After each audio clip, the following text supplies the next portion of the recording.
And good morning. Welcome to another episode of LA Fishguys. Some of you may have been with us on this service before. This is that 250-gallon tank that's built into the wall with that beautiful coral sculpture and has the dead coral skeleton decorations in there. You may recall that this tank, the top panel, is separating from the front panel. That could be a little problematic. Could end the whole service, and I've been servicing this tank for about 14 years now. So I've stressed to the homeowner that we need to do something, and part of the problem here, and I'm going to show you in a moment, is we can't gain access to where the crack or the split between the top and the front panel is.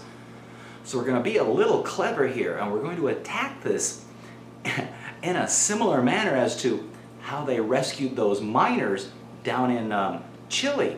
We're going to drill down through the top panel into the area where the horizontal separation is occurring, and then we're going to fill it up with some solvent to try to get those two pieces to bond back together.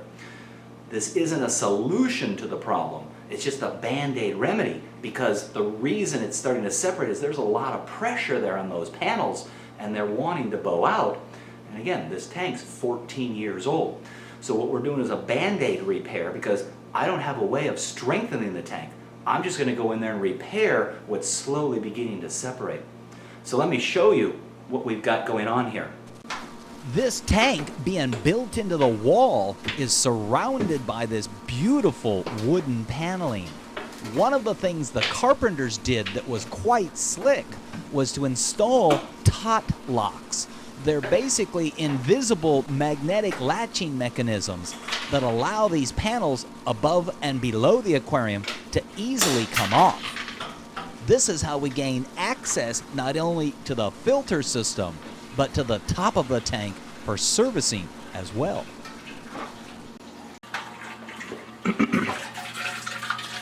Okay, so here's the top of the tank. It has two large openings, has overflows at both ends. They're external overflows.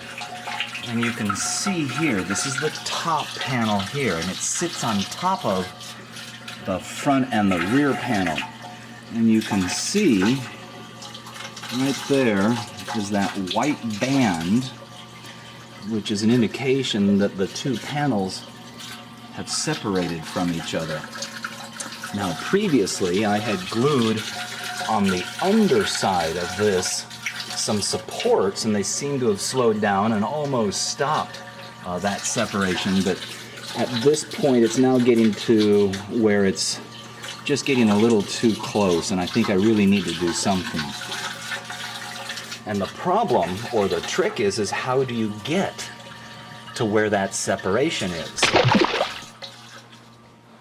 You can see here it's got this beautiful wood paneling around it, and this particular panel comes down over the top of the tank to hide not only the top of the tank but the water level as well. And unfortunately that separation is somewhere behind here, and I can't get that panel off without destroying all that wood. And again, this is a beautiful paneled wall. So what I'm going to do is, as I mentioned, just like the miners down in Chile, I'm going to drill down, straight down through the top panel into where that separation is, and then I'm going to use a little needle applicator with some solvent and try to squirt it down inside the hole, and hopefully that solvent, which has very great capillary abilities, meaning it'll spread out in that thin area, and hopefully refortify that separation. But before I can repair the tank, I need to service the tank. So let's get to work. This tank is serviced weekly. It has two sets of decorative corals that are rotated in and out of the tank and placed over the artificial coral sculpture. The advantage of two sets of corals means I don't have to bleach the one set at the customer's location. Believe me, I learned many years ago, do not bleach and return the corals to the tank in the same service visit. So all of my customers now have 2 sets of corals, one that's in the tank getting dirty and one that I can bleach and prepare to bring along on the next service.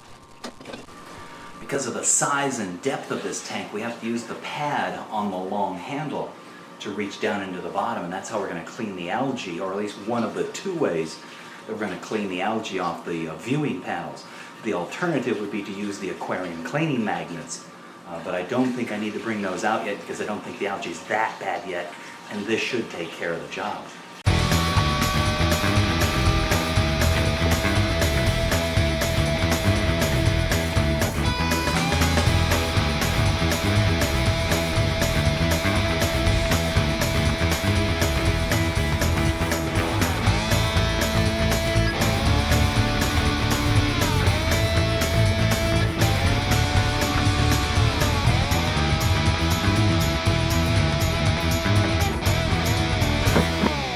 This system has a bio wheel, or what's referred to as a commercial bio wheel, as its main filter system. Has a Euroreef brand protein skimmer. There's also an Ocean Clear canister filter in there, and then there's a refrigeration unit outside. This is a 2-pump system. One pump moves water from the tank to the chiller and directly back to the tank. The other pump spills over via the overflows down through the bio wheel into a pump which sends it back up to the top of the tank. This tank has a floor drain in the area where the filter system sits. So what I'm going to do is use my long siphon vacuum and the hose, and I'm actually going to siphon water out of the tank straight into that floor drain, thus discarding the old dirty water. I've already predetermined by making a mark on the tank or on the edge of the tank where 20 gallons coming out is. So all I have to do is vacuum the gravel so that the water level drops down to that point. Vacuuming the gravel in an aquarium is one of the most advantageous things you can do. Assuming you're doing it on a regular basis, you won't disrupt the biological filter, and it helps extract debris directly out of the aquarium, thus bypassing what the filter system has to actually trap out. You can't see it, but that floor drain's right down here. Creating a siphon can always be a challenge to the siphon impaired, but if you understand what you're doing and you're drawing water to a lower level, it shouldn't take much to get the siphon going.